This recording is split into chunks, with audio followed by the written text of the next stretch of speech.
आप एक चीज नोटिस करो, आप ना केवल चीजें पढ़ते हो, उन पे ध्यान नहीं देते। गजनी से आक्रमण हो रहे हैं। कहां से आक्रमण हो रहे हैं? गजनी से आक्रमण हो रहे हैं।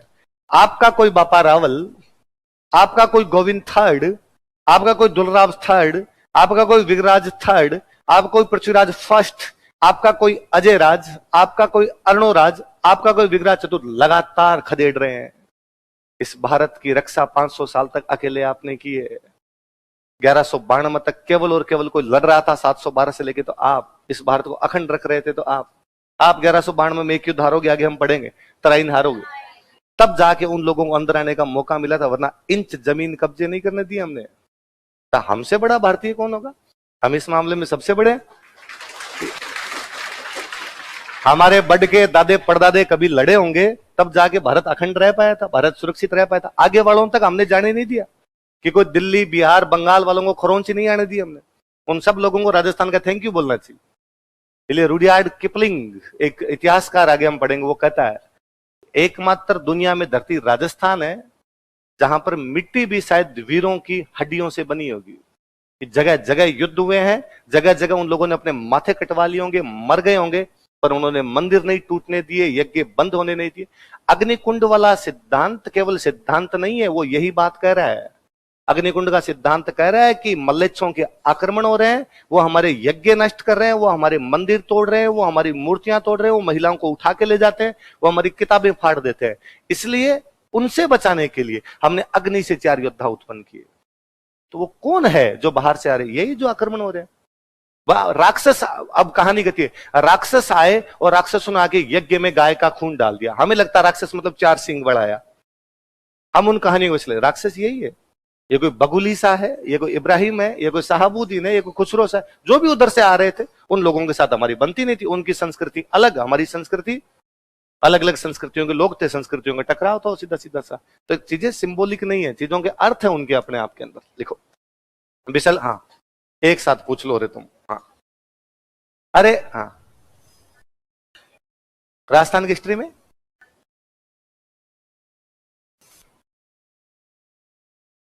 मैंने फिर बात यही कही तुम्हें कि भाई पूरी मिडिवल जो हिस्ट्री है वो, इधर देख मेरी तरफ, तू क्वेश्चन पूछ के बैठ गई कि बोलता रहे तू, इधर खड़ी हो वापस। क्या तुम अकबर को बिना महाराणा प्रताप के पढ़ सकती हो?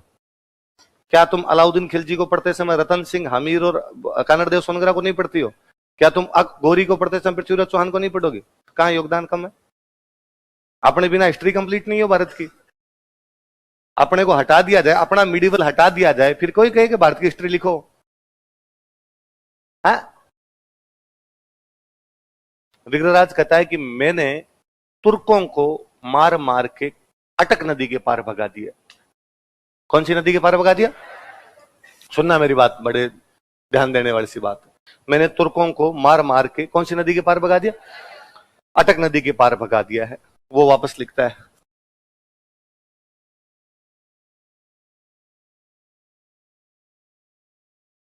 भारत को बोलते थे आर्यावर्त। क्या बोलते? मैंने आर्यावर्त से समस्त मल्लेच्छों को भगा दिया। समस्त किसको भगा दिया? मल्लेच्छ मतलब नीच लोग, बुरे लोग, जो हमारी संस्कृति को फॉलो नहीं करते, उनको हम क्या बोला करते थे? मल्लेच्छ। क्या बोलते? मल्लेच्छ मतलब बुरे लोग जो हमारी संस्कृति को फॉलो नहीं करते हैं। हमारी संस्कृति को फॉलो नहीं करते मतलब वो मूर्तियों को तोड़ देते हैं, है ना, वो गायों को काटते हैं, वो हमारे यहाँ के यज्ञों को भ्रष्ट कर देते हैं। ऐसे लोग हमारे नहीं है, वो बाहर के लोग हैं। और मैंने उनको मारपीट के कौन सी नदी के पार भगा दिया? अटक। कौन सी नदी के? अटक। मैं चाहता हूं मेरे आने वाले वंशज भी उनको अटक नदी पार ना करने दें। मैं चाहता हूं कि मैंने आने वाले वंशज भी उनको अटक नदी पार, क्योंकि यदि वो अटक नदी पार कर गए तो किस में घुस जाएंगे? आर्यावर्त में। आर्यावर्त में घुस के हमारी संस्कृति को क्या कर देंगे? भ्रष्ट। हमारी संस्कृति को भ्रष्ट होने से बचाने के लिए जरूरी है कि मल्लेच्छ कौन सी नदी के पार पार रहे। इसका मतलब आर्यावर्त कहां तक था? कहां तक था? अटक। अटक नदी तक था। आर्यावर्त मतलब क्या हो गया? भारत। अटक नदी पाकिस्तान में एक प्रांत पड़ता है। पाकिस्तान में एक नदी जाती है आपके, सिंधु। कौन सी नदी? सिंधु नदी की एक सहायक नदी है, उसका नाम क्या है? अटक। क्या नाम है? अटक। सिंधु नदी इधर आगे तिब्बत की तरफ से आती है, अपने भारत के अंदर पूरी पहाड़ों पहाड़ों पहाड़ों पहाड़ों के अंदर चलती है, पाकिस्तान के अंदर नीचे पहाड़ों में चलती है, फिर पाकिस्तान में जहां पर पहली बार मैदान में आती है, उस मैदान का नाम है अटक का मैदान। क्या नाम है? उसका नाम अटक का मैदान इसलिए कि वहां से एक छोटी सी नदी आगे सिंधु में मिलती है, छोटी सी नदी का नाम क्या है? अटक। अटक की नदी का मैदान इसलिए नाम क्या आ गया उसका? तो अटक नदी सिंधु की एक सहायक नदी है। किसकी सहायक नदी है? सिंधु। इंडस, जो अपने इंडस रिवर है उसकी एक ट्रिब्यूटरी है, सिंधु की एक सहायक नदी है, उसका नाम क्या है? अटक। और अटक को हम भारत की सीमा मानते थे। अटक को क्या मानते थे? भारत की। हम ये मानते अटक तक भारत है, अटक से आगे जो है वो मल्लेच्छ रहते हैं। अटक से आगे कौन रहते हैं? मल्लेच्छ। मल्लेच्छ मतलब वे लोग जो हमारी संस्कृति को फॉलो, वो मूर्ति पूजा नहीं करते, वो गाय की पूजा नहीं करते, वो हमारी किताबों को नहीं मानते, हमारी किताबें फाड़ देते हैं, अलग प्रकार के लोग रहते हैं। उनको इस तरफ आने देना। तो विगराज करता है कि मैंने तुर्कों को या मल्लेच्छों को मार मार के कौन सी नदी के पार भगा दिया। बात भी सही, उसने गजनी की खुसरो शाह को हराया। किसको हराया? गजनी के। तो हो सकता है गजनी खुसरो शाह को हरा के वो कहां तक छोड़ गया हो? अटक तक छोड़। कहां तक छोड़ गया? अटक। विगराज का टाइम पीरियड क्या है? 1153। क्या है? 1100। और सुनना आगे, अब मैं आगे बूंदी पढ़ाऊंगा, तब बूंदी में एक राजा पढ़ाऊंगा आपको, सुरजन। कौन राजा पढ़ाऊंगा? तो मैंने बताया था कल्ला रायमलोत ने सुरजन की बेटी बहन कंवर से सगाई कर ली थी, बातें बताई थी जनाब। तो बूंदी का राजा कौन हुआ था? सुरजन।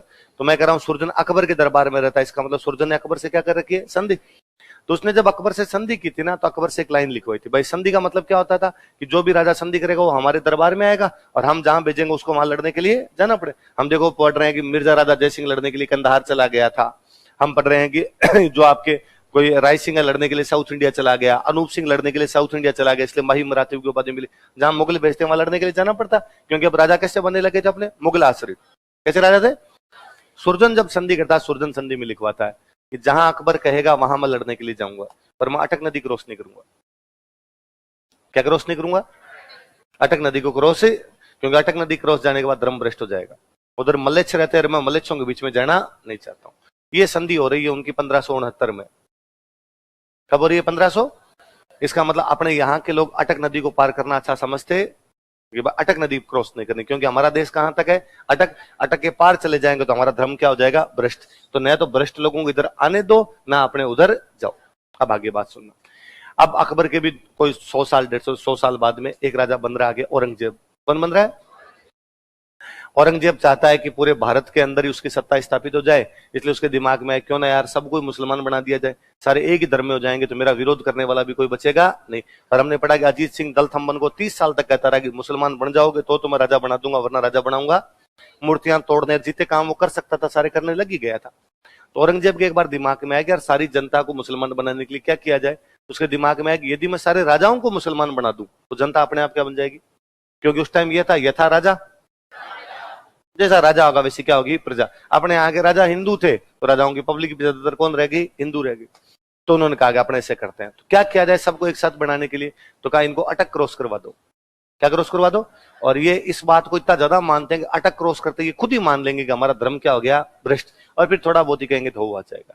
तो हिंदू राजाओं को, अपने राजस्थान वालों को ज्यादातर को यहाँ से इकट्ठा करके लेके गया कि अपने उधर लड़ने के लिए चलेंगे, और अटक के पास ले गया। कहाँ ले गया? और वहां जाके कहा कि कल अपने अटक क्रॉस करेंगे। तो वहां इन लोगों में आपस में बातचीत हुई कि यार एक साथ सबको अटक क्रॉस करवा रहा है, क्या बात है?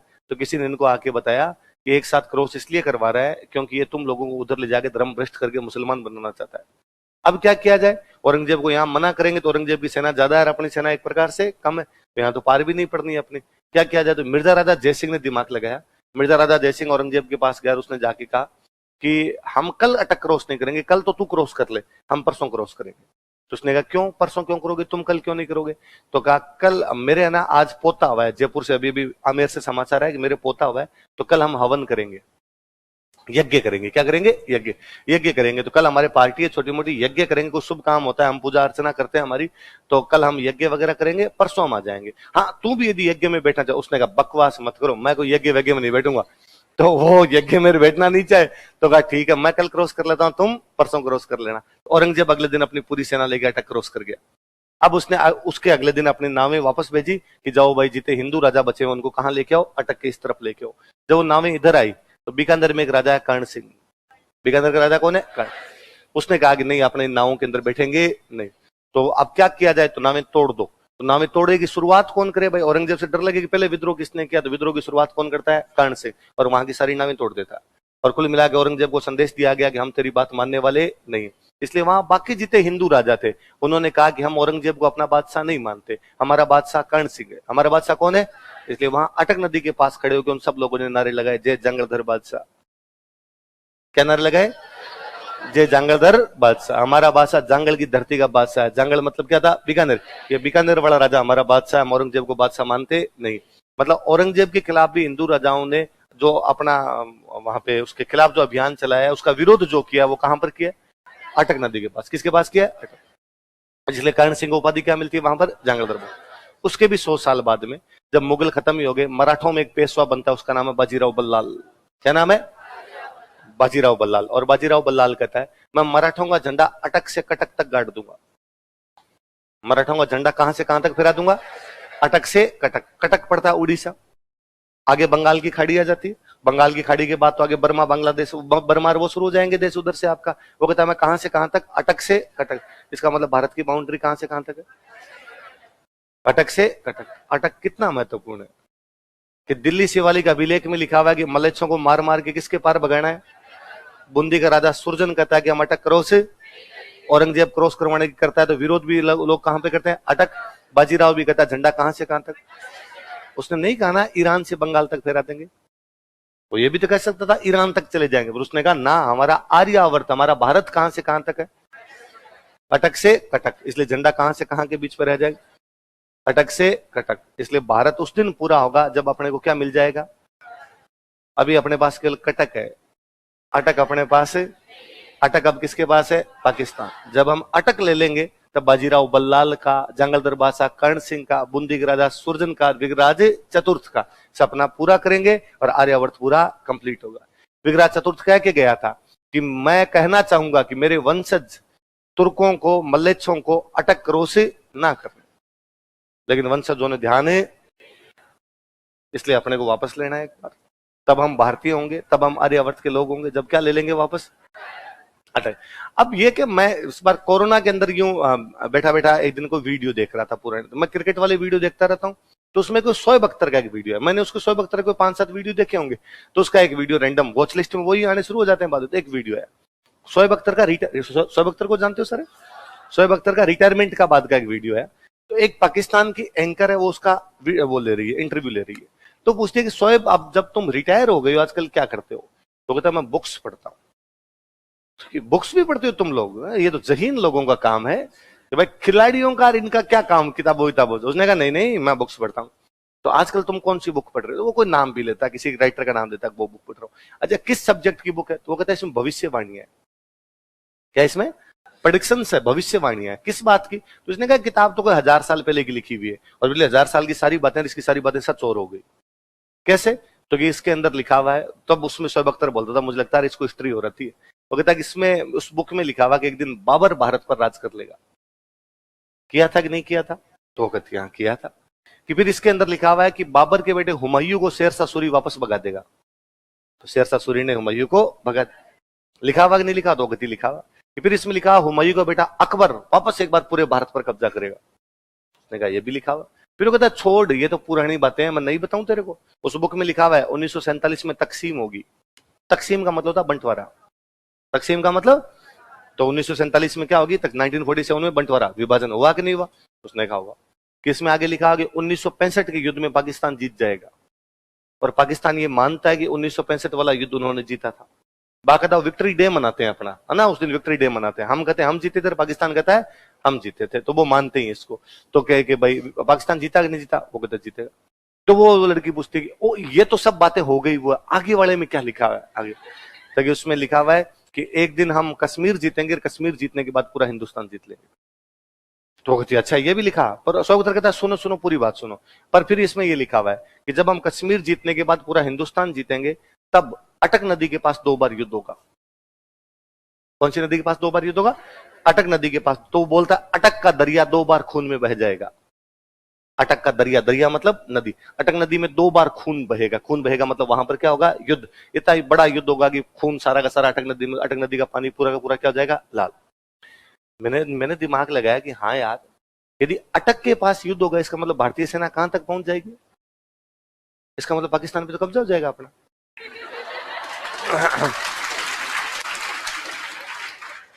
तो वो जैसे ही वो शोएब अख्तर कहता है कि इसमें लिखा हुआ है कि हम पहले कश्मीर जीतेंगे, कश्मीर को जीतने के बाद पूरा हिंदुस्तान जीतेंगे, और अटक नदी के पास 2 बार युद्ध होगा, अटक का दरिया 2 बार खून में बह जाएगा। तो एंकर होती है वो कहती आमीन, मतलब ऐसा ही हो। आमीन का मतलब क्या था? ऐसा ही। मैंने भी बैठे बैठे कहा कि आमीन। मैं खुद चाहता हूं कि वहां तक हम पहुंच जाएं, क्योंकि यदि हमारी सेना अटक तक पहुंच गई, इसका मतलब अटक तक हमारा कब्जा है भाई, तभी तो हम वहां युद्ध कर पा रहे हैं, वरना हम वहां युद्ध क्यों करेंगे? पाकिस्तान को वहां तक खदेड़ दिया, इसका मतलब हम अटक तक पहुंच गए। तो अपना सपना बहुत जल्दी सच होगा। बाजीराव बल्लाल की आत्मा ऊपर बैठ के अभी तो कलपती तड़पती होगी, लेकिन एक दिन वो राजी होगा। हम नहीं तो हमारी अगली पीढ़ी, अगली नहीं तो उससे अगली पीढ़ी, उससे नहीं तो उससे अगली पीढ़ी कहां पहुंच जाएगी? कितनी बार दरिया खून में बहेगा, है ना? उस दिन दिल्ली शिवाली का अभिलेख मुस्कुराएगा कि एक बार फिर उस दिन दिल्ली शिवालिक अभिलेख में वो लिखी हुई लाइनें बोल्ड हो जाएगी वापस, जब लिखा जाएगा कि हमने वापस से एक बार फिर पूरे अटक से कटक तक क्या कर लिया है, कब आर्यावर्त को पूरी तरीके से क्या करवा लिया है, आजाद करवा लिया। तो होना चाहिए ना?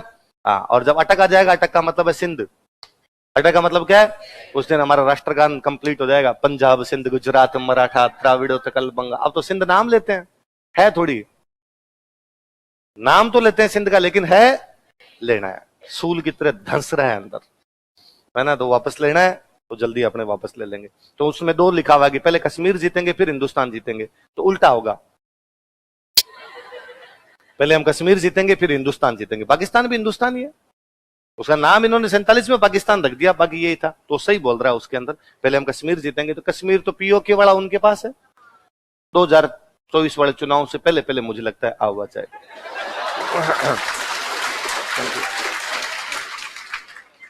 चुनाव जीतना है ना इनको, है ना? तो कांड तो होगा कुछ ना कुछ, 2-3 कांड है, या तो ये पीओके वाला आएगा या उधर से दाऊद वाउद को उठाएंगे, कुछ ना कुछ तो ये। अरे ये ऊपर वाले दोनों इतने साथी आदमी है, ये पक्का ऐसा कुछ ना कुछ करेंगे कि आप भाई साहब कुछ ही नहीं कर पाओगे। देख लेना आप, पिछले ना 6 महीने की न्यूज पढ़ो, पहले 6 महीने की पाकिस्तान की न्यूज पढ़ो, वहां डेली कोई ना कोई आतंकवादी मारा जा रहा है, और लिखा था अज्ञात हमलावरों ने मार दिया।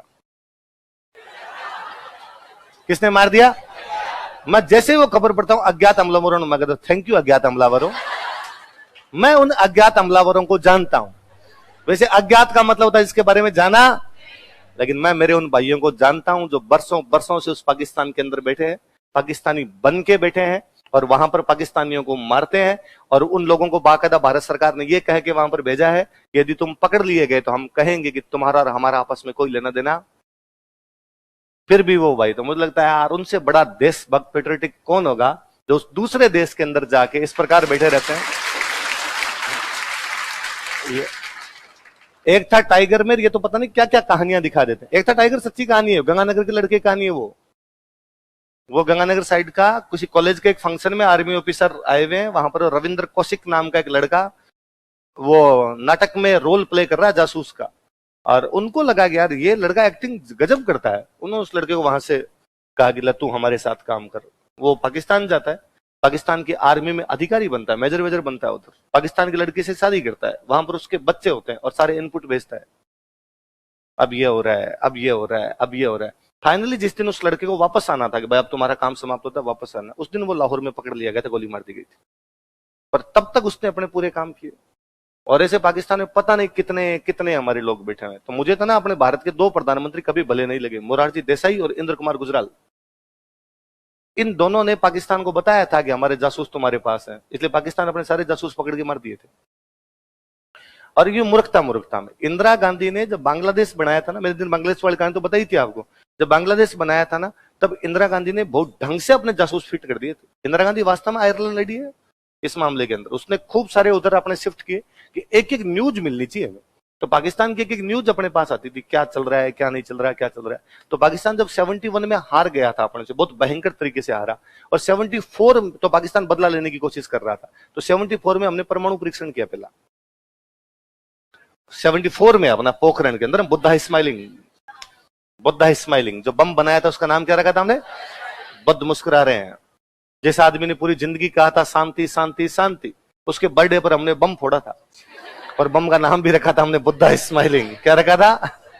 बुद्ध। पर हमने कहा था परमाणु शांति का हथियार है। परमाणु किसका हथियार है? यदि हमारे पास परमाणु रहेगा तो कोई भी देश हम पर आक्रमण करने की जल्दी से सोचेगा, उसको डर लगेगा यार परमाणु फेंक देंगे, इसलिए परमाणु शांति लाने के लिए जरूरी है और हम शांति के लिए इसका उपयोग करेंगे, युद्ध के लिए इसका उपयोग नहीं करेंगे। तो पाकिस्तान को लगा इन्होंने परमाणु बना लिया तो अपने को भी क्या बनाना चाहिए, परमाणु। तो अभी एक मूवी आई थी उस पर कुछ कुछ वैसा दिखाया, मिशन मजनू, सिद्धार्थ मल्होत्रा बोले मिशन मजनू, वो लगभग उसी पे।